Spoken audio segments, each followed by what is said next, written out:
জানিয়ে দেব এই মুহূর্তে হাতে পাওয়া সর্বশেষ গুরুত্বপূর্ণ আপডেট বাংলা সংবাদ। শুরুতেই থাকছে, ব্যর্থ হলে কারোরই অস্তিত্ব রাখবে না খুনি হাসিনা। জুলাই শহীদ স্মৃতি ফাউন্ডেশনের সাধারণ সম্পাদক সার্জিস আলম বলেন, খুনি হাসিনা এবং তার দোসররা সব দিক দিয়ে চেষ্টা করছে, আমরা যেন সফল না হই। কোনোভাবে যদি আমরা ব্যর্থ হই, আমরা এখানে যারা রয়েছি তাদের কারোরই অস্তিত্ব খুনি হাসিনা রাখবে না। এবারে জানাবো চিনয় ইস্যুর ভুল ব্যাখ্যা জাতিসংঘে জানালো বাংলাদেশ। সম্মিলিত সনাতন জাগরণ জোটের মুখপাত্র অধ্যক্ষ চিনয় কৃষ্ণ দাসের গ্রেপ্তার হবার বিষয়টিতে ভুলভাবে ব্যাখ্যা দেওয়া হয়েছে বলে অভিযোগ করেছে বাংলাদেশ।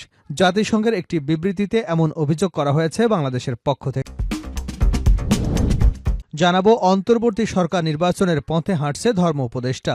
অন্তর্বর্তী সরকার নির্বাচনের পথে হাঁটছে উল্লেখ করে ধর্ম বিষয়ক মন্ত্রণালয়ের উপদেষ্টা ড আফমা খালিদ হোসেন বলেছেন, এই লক্ষ্যে সরকার ইতিমধ্যেই নির্বাচন কমিশন গঠন করেছে।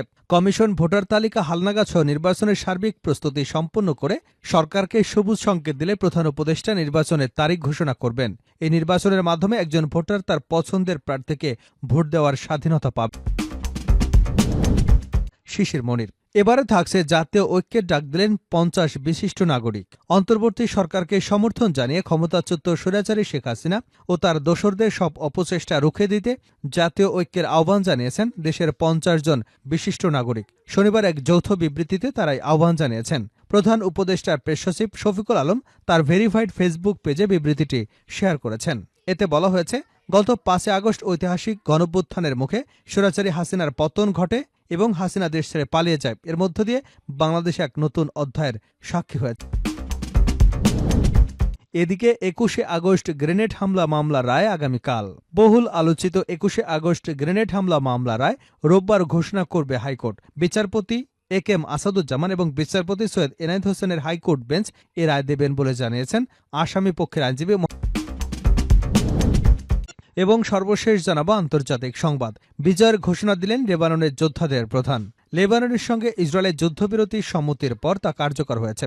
এরপর ভাষণ দিয়েছেন দেশটির প্রতিরোধ যোদ্ধা হিজবুল্লাহর প্রধান নাইম কাসেম। এ সময় তিনি হিজবুল্লাহর বিজয় ঘোষণা করেন। শনিবার আল জাজিরার এক প্রতিবেদনে এ তথ্য জানা গেছে। হিজবুল্লাহর প্রধান বলেন, এটি আমাদের বিজয়, ২০০৬ সালের তুলনায় অনেক বড় বিজয়। এতক্ষণ শিরোনাম শুনছিলেন, এবার বিস্তারিত। প্রিয় দর্শক, আপনি যদি এই চ্যানেলে নতুন হয়ে থাকেন, ভিডিওটি দেখতে দেখতে চ্যানেলটি সাবস্ক্রাইব করে আমাদের সঙ্গে থাকুন। আর এই ভিডিও সম্পর্কে আপনি আপনার মূল্যবান মতামতটি কমেন্ট বক্সে জানিয়ে দিন। আর হ্যাঁ প্রিয় দর্শক, জানিয়ে দিন ভিডিওটি কোথা থেকে দেখছেন। ব্যর্থ হলে কারোরই অস্তিত্ব রাখবে না খুনি হাসিনা, সার্জিস আলম।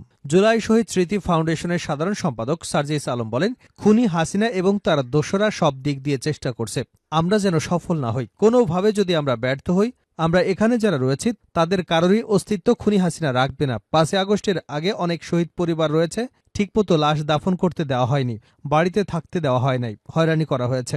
আবার খুনি হাসিনার দোসরা যদি আসে তাহলে ওই কাজই করবে। শনিবার সকালে ময়মনসিংহ নগরী টাউন হলে তারেক স্মৃতি অডিটোরিয়ামে জুলাইয়ের অভ্যুত্থানে নিহত হওয়া ৫৫ জনের পরিবারকে ৫ লাখ টাকা করে আর্থিক অনুদান বিতরণ অনুষ্ঠানে এসব কথা বলেন সার্জিস। নগরের টাউন হলে তারেক স্মৃতি অডিটোরিয়ামে বেলা ১১টা ৯ জাতীয় সঙ্গীতের মধ্য দিয়ে অনুষ্ঠান শুরু হয়। বৈষম্য বিরোধী আন্দোলনে শহীদদের স্মরণে ১ মিনিট নীরবতা পালন করা হয়। সার্জিস আলম বলেন, কালো শকুনের খারাপ চক্রান্ত এখনও থামেনি। আপনাদের দোয়ায় যদি বেঁচে থাকতে পারি তাহলে কোনো শহীদ পরিবার আহতদের গায়ে একটি টোকাও লাগতে দেব না। শহীদ পরিবার এবং আহত ভাইদের কাউকে দুর্দশাগ্রস্ত জীবনযাপন করতে দেওয়া হবে না। এটি করতে হয়তো একটু সময় লাগবে, আমরা জীবনের বিনিময়ে সবটুকু দিয়ে সবসময় আপনাদের পাশে থাকব। সার্জিস আলম আরও বলেন, আমাদের সকল দায়িত্ব যে স্বপ্ন নিয়ে, যে স্পিরিট নিয়ে সেই অভ্যুত্থান হয়েছে সেটিকে রক্ষা করা। আমরা একদিকে যেমন সরকারের গঠনমূলক সমালোচনা করব, অপরদিকে প্রশাসন সহ সকল স্তরের সার্বিক কাজে সহযোগিতা করব। প্রশাসনে যারা হত্যাযজ্ঞের সঙ্গে জড়িত ছিল, ফুটেজ দেখে, ছবি দেখে তাদেরকে শাস্তির আওতায় আনতে হবে। এখন যারা প্রশাসনের দায়িত্ব পালন করছেন, এটি তাদের অস্তিত্বের সঙ্গে সম্পর্কিত, কারণ তারা আজ এ জায়গায় বসেছেন এই অভ্যুত্থানের ফলে। নয় ইস্যুর ভুল ব্যাখ্যা জাতিসংঘে জানালো বাংলাদেশ। সম্মিলিত সনাতন জাগরণ জোটের মুখপাত্র অধ্যক্ষ চিনয় কৃষ্ণ দাসের গ্রেপ্তার হওয়ার বিষয়টি ভুলভাবে ব্যাখ্যা দেওয়া হয়েছে বলে অভিযোগ করেছে বাংলাদেশ। জাতিসংঘে একটি বিবৃতিতে এই অভিযোগ করা হয়েছে বাংলাদেশের পক্ষ থেকে। বৃহস্পতিবার সংখ্যালঘু ইস্যু সংক্রান্ত জাতিসংঘ ফোরামে সংখ্যালঘুদের সুরক্ষায় সরকারের গৃহীত পদক্ষেপ সম্পর্কে অবহিত করেন জেনেভায় জাতিসংঘ বাংলাদেশের স্থায়ী প্রতিনিধি তারেক মোহাম্মদ আরিফুল ইসলাম। বিবৃতিতে জাতিসংঘের বাংলাদেশের স্থায়ী প্রতিনিধি উল্লেখ করেন, অত্যন্ত হতাশার সঙ্গে আমরা লক্ষ্য করছি কিছু বক্তা চিন্ময় দাসের গ্রেপ্তারে ভুল ব্যাখ্যা করছেন। প্রকৃতপক্ষে তাকে নির্দিষ্ট অভিযোগে গ্রেপ্তার করা হয়েছে। মামলাটি আদালতে বিচারাধীন রয়েছে। সম্প্রতি একজন মুসলিম আইনজীবীকে নৃশংসভাবে হত্যা করবার পরেও আমাদের সরকারের তাৎক্ষণিক হস্তক্ষেপ এবং সব ধর্মের নেতাদের সমর্থনে শান্তি বজায় রাখতে এবং অপ্রীতিকর ঘটনা এড়াতে সহায়তা করা হয়েছে। স্থানীয় প্রতিনিধি আরও বলেন, আমাদের সরকার সতর্ক রয়েছে এবং যে কোনো মূল্যে ধর্মীয় সম্প্রীতি বজায় রাখতে এবং সংখ্যালঘুদের অধিকার ক্ষুণ্ণ করবার যে কোনো অপচেষ্টা ব্যর্থ করবার কাজ চালিয়ে যাবে। বক্তব্যে জাতিসংঘে বাংলাদেশের স্থায়ী প্রতিনিধি বলেন, গত ৫ই অগাস্টের পর দেশে সংঘটিত সহিংসতার পেছনে ধর্মীয় নয় বরং রাজনৈতিক ও ব্যক্তিগত বিষয় কাজ করছে। ক্ষতিগ্রস্ত ব্যক্তিদের মধ্যে অধিকাংশই দলীয় রাজনীতির সঙ্গে জড়িত। সহিংসতার শিকার ব্যক্তিদের প্রায় সবাই মুসলিম। অল্প কিছু মানুষ রয়েছেন ধর্মীয় সংখ্যালঘু।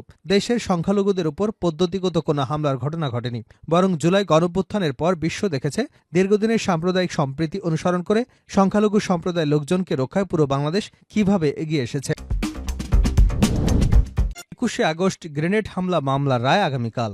বহুল আলোচিত ২১শে আগস্ট গ্রেনেড হামলা মামলার রায় রোববার ঘোষণা করবে হাইকোর্ট। বিচারপতি এ.কে.এম. শামসুজ্জামান এবং বিচারপতি সৈয়দ এনায়েত হোসেন দুজনের সমন্বয়ে গঠিত হাইকোর্ট বেঞ্চ এ রায় ঘোষণা দেবেন। শনিবার সাংবাদিকদের এ তথ্য জানানো হয়েছে।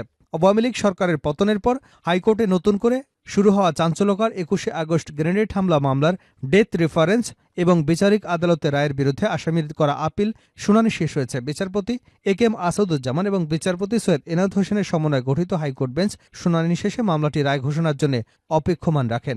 অন্তর্বর্তী সরকার গঠনের পর ২৩শে অক্টোবর চাঞ্চল্যকর এই হত্যা মামলা ডেথ। অন্তর্বর্তী সরকার নির্বাচনের পথে হাঁটছে ধর্ম উপদেষ্টা। অন্তর্বর্তী সরকার নির্বাচনের পথে হাঁটছে উল্লেখ করে ধর্ম বিষয়ক মন্ত্রণালয়ের উপদেষ্টা ড আফম মোহাম্মদ খালিদ হোসেন বলেছেন, এই লক্ষ্য সরকার ইতিমধ্যে নির্বাচন কমিশন গঠন করেছে। কমিশন ভোটার তালিকা হালনাগাদ সহ নির্বাচনের সার্বিক প্রস্তুতি সম্পন্ন করে সরকারকে সবুজ সংকেত দিলে প্রধান উপদেষ্টা নির্বাচনের তারিখ ঘোষণা করবেন। এই নির্বাচনের মাধ্যমে একজন ভোটার তার পছন্দের প্রার্থীকে ভোট দেওয়ার স্বাধীনতা পাবেন। তিনি বলেন, একটি অবাধ, সুষ্ঠু ও নিরপেক্ষ নির্বাচন জাতিকে উপহার দেওয়ার প্রতিশ্রুতিবদ্ধ অন্তর্বর্তীকালীন সরকার। এ সরকার ক্ষমতা ধরে রাখতে চায় না, এ সরকার ধরে রাখার দায়িত্বও নেয়নি।